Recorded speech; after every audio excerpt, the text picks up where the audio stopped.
So I talk to property buyers every day, and a comment I often hear is, Dan, I love the idea of using a buyer's agent, but I just think it's better if I put those fees towards the purchase of my house, my deposit, and that's money better spent. Well, I spend all day, every day, buying property, and there's two things that I can do pretty well. The first one is to find property that's got a good prospect for capital growth over the future, and the second is I can find it quite quickly. So consider that in a warm market like we have here in Sydney right now, property prices are increasing by about 1% a month. So if you're looking at $1 million purchase, that's an increase of 10k every month. For a $2 million purchase, 20k every month the prices are increasing, so on and so forth.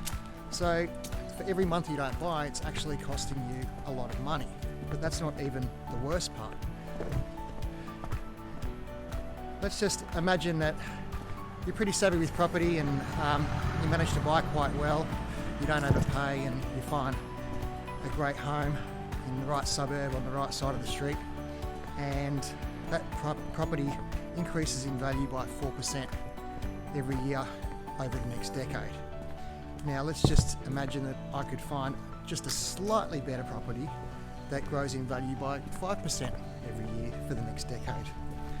That very small difference of 1% over the course of 10 years equals $100,000 on a $1 million purchase, $200,000 on a $2 million purchase, and so on and so forth. So I think the questions that you could really ask yourself now aren't how much does a buyer's agent cost, but rather how much will it cost you over the long term to not hire a buyer's agent.